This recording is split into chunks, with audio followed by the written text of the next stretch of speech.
ಬೇರೆ ಬೇರೆ ಟಿಡಿಪಿ ಇರ್ಬೋದು, ಬೇರೆ ಬೇರೆ ಪಾರ್ಟಿಗಳ ಇನ್ನೊಂದು ಅಪ್ಡೇಟ್ ಬರ್ತಾ ಇದೆ. ಸುರೇಶ್ ಗೌಡ ಹೇಳಿದ್ದು ಸತ್ಯ ಆಯ್ತಾ? ಹಾಗಾದ್ರೆ ಸುರೇಶ್ ಗೌಡರು ಹೇಳಿಕೆಯನ್ನು ಕೊಟ್ಟಿದ್ರು ಈ ಹಿಂದೆ. ಡಿ ಕೆ ಸುರೇಶ್ ಸೋಲೋದು ಫಿಕ್ಸ್ ಅಂತ ಹೇಳಿದ್ರು. ಡಿ ಕೆ ಸುರೇಶ್ ಸೋಲ್ತಾರೆ, ಸಿದ್ದು ಸರ್ಕಾರವೇ ಬಿದ್ದು ಹೋಗುತ್ತೆ ಅಂತ ಒಂದು ಮಾತನ್ನ ಹೇಳಿದ್ರು. ಬಿದ್ದು ಹೋಗುತ್ತೆ ಇಲ್ಲೋ ಗೊತ್ತಿಲ್ಲ. DCM DK ತಮ್ಮನ್ನೇ ಕೆಡವಿದ್ದು ಯಾರು? ಹಾಗಾದ್ರೆ ಇದು ಸುರೇಶ್ ಗೌಡರು ಹೇಳಿದ್ರು. ಸಿದ್ದರಾಮಯ್ಯನವರು ಅವರ ಆಪ್ತ ಬಳಗವೇ ಕೆಡ್ಡ ತೋಡಿದೆ ಅನ್ನುವಂತ ಮಾತು ಹೇಳಿದ್ರು. ಸಿದ್ದರಾಮಯ್ಯ, ಪರಮೇಶ್ವರ್ ಎಲ್ಲರೂ ಕೂಡ ಪ್ಲಾನ್ ಮಾಡಿದ್ದಾರೆ. ಈ ಮೂರು ಜನ ಸೇರಿ ಪ್ಲಾನ್ ಮಾಡಿ ಸುರೇಶನ್ನ ಸೋಲ್ಸಕ್ಕೆಲ್ಲ ಹುನ್ನಾರ ನಡೆದಿದೆ. ಬಿಜೆಪಿ ಶಾಸಕನ ಸ್ಫೋಟಕ ಹೇಳಿಕೆ ಈಗ ಸತ್ಯ ಆಗ್ತಾ ಇದೆ. ನಾವೇ ವರದಿ ಮಾಡಿದ್ದು. ಆದ್ರೆ ಇದು ಸತ್ಯ ಆಗ್ಬೇಕಾದ್ರೆ ಸುರೇಶ್ ಗೌಡರು ಹೇಳಿರೋದು ಸರ್ಕಾರ ಕೂಡ ಬಿದ್ದು ಹೋಗುತ್ತೆ ಅಂತ ಹೇಳಿದ್ದಾರೆ. ಆಗ್ಬಹುದು. ಇನ್ನು ಇವತ್ತಷ್ಟೇ ಫಲಿತಾಂಶ ಬಂದಿದೆ. ಇನ್ನು ಸ್ವಲ್ಪ ದಿವಸದಲ್ಲಿ ಸರ್ಕಾರವೂ ಬಿದ್ದು ಹೋಗ್ಬಹುದೇನೋ ಸುರೇಶ್ ಹೇಳೋ ಪ್ರಕಾರ. ಸುರೇಶ್ ಅಣ್ಣ ತಮ್ಮಂದ್ರು ರಾಮ ಲಕ್ಷ್ಮಣ ತರ ಇದಾರೆ ಅವ್ರ ಫ್ಯಾಮಿಲಿಯಲ್ಲಿ. ಒಬ್ಬರು ಸೋಲ್ ಇನ್ನೊಬ್ರು ಅರಸ್ಕೊಳ್ಳೋ ಸಾಧ್ಯನೇ ಇಲ್ಲ. ಯಾಕಂದ್ರೆ ಅವ್ರ ಇಲ್ಲಿ ಕೆಂಡಾಮಂಡಲ ಆಗ್ತಾ ಇದಾರೆ, ಆಸ್ಫೋಟಗೊಳ್ತಾ ಇದಾರೆ. ಡಿ ಕೆ ಶಿವಕುಮಾರ್ ಯಾಕೆ ಆಸ್ಫೋಟ ಆಗ್ಬೇಕು? ಜನ ತೀರ್ಮಾನ.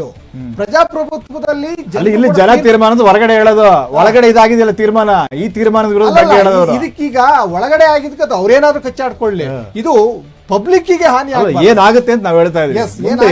ಏನಾಗಿದೆ? ಸಿದ್ದರಾಮಯ್ಯ, ಪರಮೇಶ್ವರ್, ಸತೀಶ್ ಜಾರಕಿಹೊಳಿ ಇವ್ರು 3 ಜನ ಈಗ ಆಲ್ರೆಡಿ ಕೆಡ್ಡ ತೋಡ್ತಾ ಇದ್ದಾರೆ. ಈ 3 ಜನ ಪ್ಲಾನ್ ಮಾಡಿ ಸುರೇಶನ್ನ ಸೋಲ್ಸಕ್ಕೆ ಪ್ಲಾನ್ ಮಾಡಿದಾರೆ ಅಂತ ಮೊನ್ನೆ ಹೇಳಿದ್ರು. ಈಗ ಸೋಲ್ಸಿದಾರೆ ಅಂತ ಹೇಳ್ತಾ ಇದ್ದಾರೆ. ಯಾಕಂದ್ರೆ DCM ಆದ ಕೂಡಲೇ ಡಿ ಕೆ ಶಿವಕುಮಾರ್ ಅವರು ಅವ್ರು CM ಆಗ್ಬೇಕು ಅಂತ ಹೇಳಿ ಯಾವ ರೀತಿ ಒಂದು ಫೈಟ್ ಮಾಡಿದ್ರು ಡೆಲ್ಲಿಗೆ ಹೋಗಿ. ಅವ್ರು ಸಿದ್ದರಾಮಯ್ಯ ಅವರು, ಡಿ ಕೆ ಶಿವಕುಮಾರ್ ಅವರು ಹೆಂಗ್ ಬ್ಯಾಟಿಂಗ್ ಮಾಡೋದು, ಅದಕ್ಕೆ ಹೆಚ್ಚಾಗಿ ಡಿ ಕೆ ಸುರೇಶ್ ಮಾಡ್ತಿದ್ರು. ನಾವು ಮಾಡನ್ ಕೊಡ್ಲೇಬೇಕು, CM ಸೀಟ್ ಯಾಕೆ ಪಾರ್ಟಿ ಗೆಲ್ಸ್ಕೊಟ್ಟಿಲ್ವಾ ಅಂತ.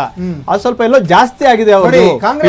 ಬಣ ಜಗಳ ತಾರಕಕ್ಕೇರುತ್ತಾ ಅನ್ನೋ ಪ್ರಶ್ನೆ ಈಗಲೇ ಕಾಡ್ತಾ ಇದೆ. ಚುನಾವಣೆ ಫಲಿತಾಂಶ ದಿವಸನೇ ಶಾಸಕ ಸುರೇಶ್ ಗೌಡ ಹೇಳಿದ್ದು ಈಗ ಸತ್ಯ ಆಯ್ತು. ಯಾಕಂದ್ರೆ ಈ ಸುರೇಶ್ ಗೌಡರು ಹೇಳಿದ್ ನಾವೇ ವರದಿ ಮಾಡಿದ್ದು ಕೂಡ. ಇನ್ನು ಡಿ ಕೆ ಸುರೇಶ್ ಸೋಲ್ಸೋದು ಫಿಕ್ಸ್ ಆಗಿತ್ತು, ಈಗ ಅದು ನಿಜ ಆಯ್ತಾ? ಹಾಗಾದ್ರೆ ಸೊ ಇದೇ ಸಿದ್ದು ಸರ್ಕಾರ ಬೀಳೋದು ಕೂಡ ಮುನ್ನುಡಿ ಬರೆಯುತ್ತಾ ಅಂತ ಹೇಳಿ ಇದೇ ವಿಚಾರ. ಯಾಕಂದ್ರೆ ಒಂದ್ ಕಡೆ ಅವ್ರು CM ಆಗೋದಕ್ಕೆ ತಡೆದ್ರು. ಹೌದು, ಡಿ ಕೆ ಶಿವಕುಮಾರ್ ತಾನು CM ಆಗ್ಬೇಕು, ಹೆಚ್ಚಿನ ಸ್ಥಾನ ಬರೋದಕ್ಕೆ KPC ಅಧ್ಯಕ್ಷ ನಾನು ಕಾರಣ, ನಾನು ಪಕ್ಷಕ್ಕೆಲ್ಲ ಕಾಂಟ್ರಿಬ್ಯೂಟ್ ಮಾಡಿದೆ ಅಂತ ಹೇಳಿ ಅವ್ರು ಹೇಳಿದ್ರು. ಆದ್ರೂ ಅವ್ರಿಗೆ ಮಾಡ್ಲಿಲ್ಲ. ಲೋಕಸಭೆ ಚುನಾವಣೆಯವ್ರು ನೋಡೋಣ, ನಿರ್ಣಾಯಕವಾಗಿ ಎಲ್ಲೊಂದು ಒಳ ಒಪ್ಪಂದ ಆಗಿದೆ ಅಂತ ಇದ್ರು. ಈಗ ಲೋಕಸಭೆ ಚುನಾವಣೆ ಮುಕ್ತಾಯ ಆಯ್ತು. ತಮ್ಮನನ್ನು ಕೂಡ ಸೋಲ್ಸಕ್ಕೆ ಇವ್ರು ಎದುರಾಳಿಗಳು ಪ್ಲಾನ್ ಮಾಡಿದ್ರು, ಪಿತೂರಿ ಮಾಡಿದ್ರು ಅಂತ ಹೇಳಿ ಅವ್ರಿಗೆ ಅನಿಸಿದ್ರೆ ಖಂಡಿತ ಸುಮ್ಮನೆ ಇರ್ತಾರ ಅವರು. ಸೊ ಇದು ಸರ್ಕಾರ ಬೀಳೋ ಹಂತ ಕೂಡ ಹೋಗ್ಬೋದು, ಏನ್ ಬೇಕಾದ್ರೂ ಆಗ್ಬೋದು. ದೊಡ್ಡ ಮಟ್ಟದ ರಾಜಕೀಯ ಬದಲಾವಣೆಗೆ ಈ ಚುನಾವಣೆಯ ರಿಸಲ್ಟ್, ಲೋಕಸಭೆ ಚುನಾವಣೆ ರಿಸಲ್ಟ್ ಕಾರಣ ಆಗತ್ತೆ ಅಂತ ಹೇಳಿ ಒಂದ್ ಕಡೆ ಕುಮಾರಸ್ವಾಮಿ ಅವರು ಹೇಳ್ತಿದ್ರು, ಬಿಜೆಪಿ ಈಗ NDA ಬಹುಮತ ಗೆದ್ದಾಗಿದೆ, ಸರ್ಕಾರ ರಚನೆ ಮಾಡೋದು ಫಿಕ್ಸ್ ಆಗಿದೆ. ಈಗ ಗ್ಯಾರಂಟಿಗಳನ್ನ ಏನ್ ಮಾಡ್ತಾರೆ ಅನ್ನೋದು ಇಂಪಾರ್ಟೆಂಟ್. ಈಗ ಆಲ್ರೆಡಿ ಸುಮಾರು ಜನ ಹೇಳ್ತಿದ್ದಾರೆ NDA ಬಂದ್ರೆ ಗ್ಯಾರಂಟಿಗಳನ್ನ ಕಡಿತ ಮಾಡ್ತೀವಿ ಅಂತ. ಈಗ ಬಾಲಕೃಷ್ಣ ಇರ್ಬೋದು, ಬೇರೆ ಬೇರೆ ಕಾಂಗ್ರೆಸ್ ಅಂದ್ರೆ ಮುಂದುವರಿಯಲ್ಲ ಅಂದ್ರೆ ಗ್ಯಾರಂಟಿ ಮುಂದುವರಿಯಲ್ಲ ಅಂತ. ಹಾಗಾದ್ರೆ ಏನ್ ಇನ್ನೊಂದ್ ಕಡೆ ಸಿದ್ದರಾಮಯ್ಯ ಹೇಳ್ತಿದ್ರು, ಇಲ್ಲ ನಾವು ಸೋತರು ಗೆದ್ರು ಕೊಡ್ತೀವಿ 5 ವರ್ಷ ಅಂತ ಹೇಳಿ. ಆದ್ರೆ ಎಷ್ಟರ ಮಟ್ಟಿಗೆ ಕೊಡ್ತಾರೆ, 100% ಕೊಡ್ತಾರ ಅನ್ನೋದೇ ಇರೋದು. ಈಗ ಸ್ವಲ್ಪ ಸ್ವತಃ ಸುರೇಶ್ ಗೌಡ್ರೆ ಸಂಪರ್ಕಕ್ಕೆ ಬಂದಿದ್ದಾರೆ. ಸುರೇಶ್ ಗೌಡ್ರೆ ನಮಸ್ಕಾರ. ನಮಸ್ಕಾರ. ಚುನಾವಣೆ ಫಲಿತಾಂಶ ತಾವು ಕೂಡ ನೋಡ್ತಾ ಇದ್ದೀರಾ.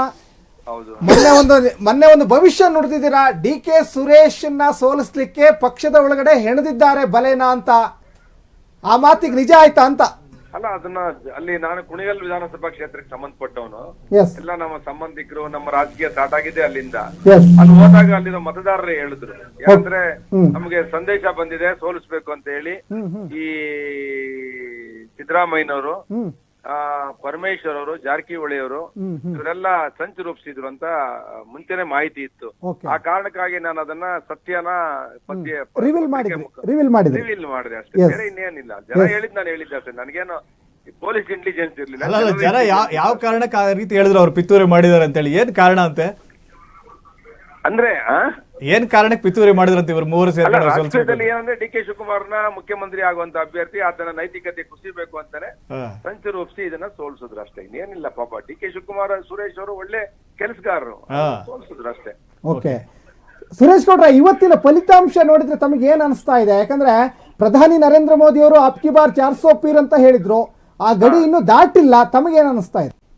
ಪ್ರಜಾಪ್ರಭುತ್ವದಲ್ಲಿ ಜನರು ಮಾಲೀಕರು, ದೇಶದ ಜನ ಮಾಲೀಕರು.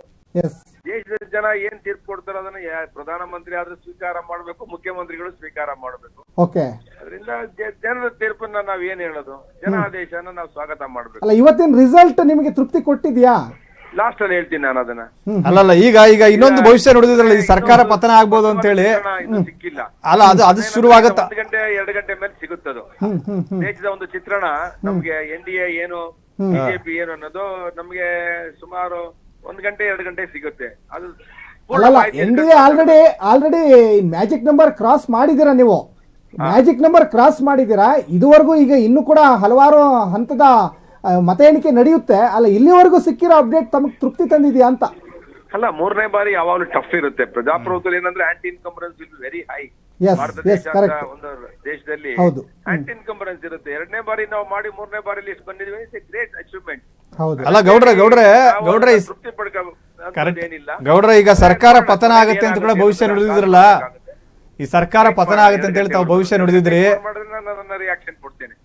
ಅಲ್ಲ, ಸರ್ಕಾರ ಪತನ ಆಗುತ್ತೆ ಅಂತ ಹೇಳಿ ಭವಿಷ್ಯ ನುಡಿದಿದ್ರಿ. ಸೊ ಅದು ಕೂಡ ನಿಜ ಆಗುತ್ತೆ ಅಂತ. ಇದೆಲ್ಲ ಆಗ್ಲಿ, ಇದೆಲ್ಲ ಆದ್ಮೇಲೆ ತಾನೇ ಅದು. ಆಮೇಲೆ ಆ ಇನ್ನಿಂಗ್ ಶುರು ಮಾಡ್ತೀರಾ?